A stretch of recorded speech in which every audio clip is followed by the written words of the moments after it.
Story number 1. I've been in between jobs ever since I left college, doing different things here and there. It wasn't until I started as a 911 operator that I realised what I wanted to do for the rest of my life. The feeling that it gave me was incredible. This warmth would wash over me like a cup of smooth hot chocolate sliding down your throat. And for a while, at least, I was happy and calm. I'd only been on the job for about 4 months when I received one of the most chilling and unexplainable and spine-tingling phone calls of my life. Now, I know what you're thinking. Most, if not all, 911 calls are chilling or disturbing to a degree. Of course they are. It's an emergency line. However, nearly all the calls can be explained. They can be rationalised and categorised. Nothing is left unclear. Rationality is what the human brain needs to be able to understand and comprehend a situation. When that's not possible, that's when you start to question everything you've ever known, everything you've ever accepted as reality. The night it happened was a particular gruelling shift, and I spent the last 10 hours dispatching police for various domestics. I was about 2 hours from finishing when I received a phone call from a little girl called Samantha.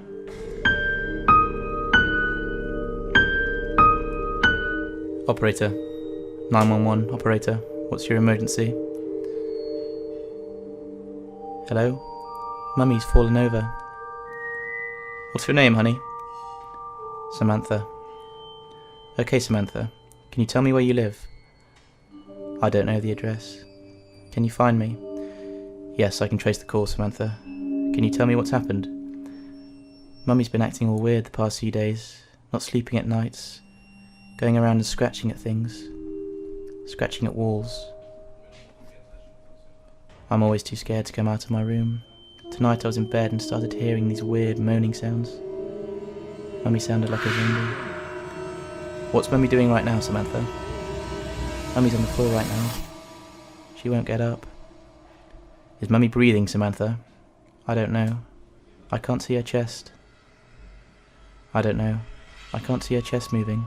I'm scared. It's okay, honey. Help is on the way. I'll need you to stay on the line with me until they arrive. Can you do that? Yes. Something's happening. What's happening? Mummy's twitching now. Her eyes are fluttering like a butterfly. Is someone coming?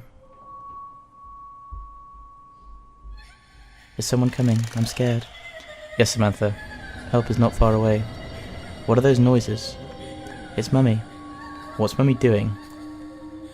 I'm hiding in her wardrobe. She's crawling on the floor like a tarantula, and her eyes have gone all weird.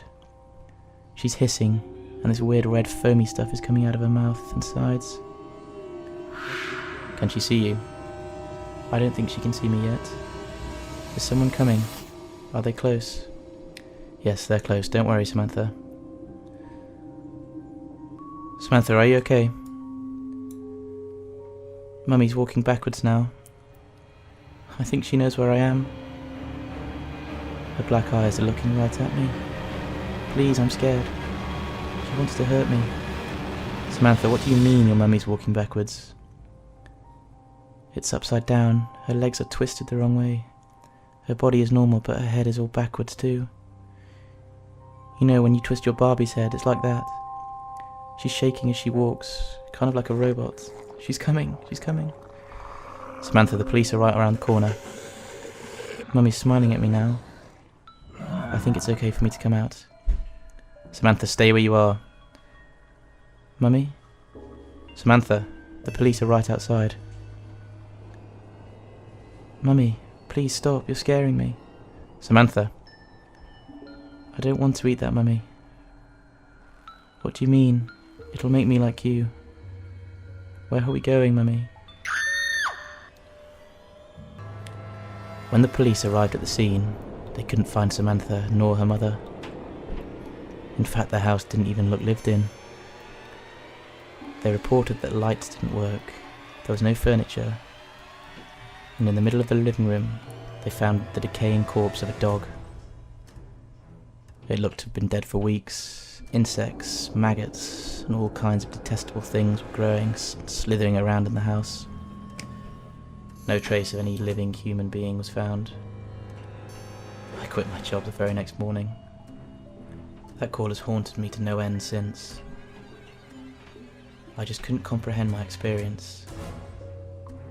My boss and the police were all adamant that they were sent to the wrong address. It was all deemed to be my fault as the dispatcher. Me.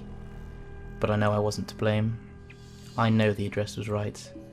There was definitely no error in the system. Nor was it my fault. I think about Samantha every day and pray that nothing bad has happened to her.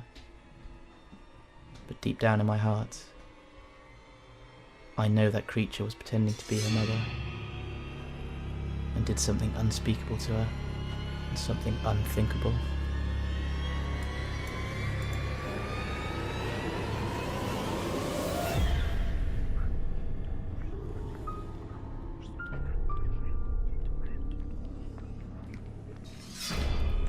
Story number 2. I was a 911 call taker 10 years ago when I received one of the creepiest calls ever. It was freezing that night, which usually equaled a calm, quiet shift due to not even the criminals wanting to go out. Around 3 AM my call box popped up green, and as usual I asked what was the emergency. A man started frantically screaming that he was still possessed by a demon and had tried to cut out his heart while he slept. He'd ran when the attack started and locked himself in his bathroom. I asked him a series of questions trying to figure out what the hell was going on. Every time he tried to answer, I heard what sounded like scratching and banging on the bathroom door. He whispered, "There's a demon in my sister's body. It's been battling me for days. It got free from the chains." Yeah, I swear that's what he said. I swear what I heard next chilled me to the core. This unearthly voice began taunting my caller through the door. It didn't sound like a 27-year-old. It was low and guttural, like she'd been gargling with razor blades. She continued to growl and speak in a strange-sounding language until police arrived. She let out a terrifying scream when the officers broke in, and then the call ended. I was shaking. I had to know what happened. Even my supervisor who'd been listening in on the call was pale and speechless when the line abruptly ended. Before my shift ended, the commanding officer on my creepy call called in to tell me what they'd found.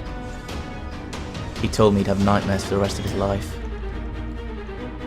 Apparently, when the caller said his sister got out of her chains, he wasn't joking. She still had a chain tied to a bloody handcuff when the officers came in. Her whole body was covered in self-inflicted scratches. Her one eye had popped a blood vessel and was bright red. Most of what she was wearing was also shredded, and her skin looked like she'd been drained of blood. She was taken in for psych consultancy, and as you can probably guess, stayed there for a long time.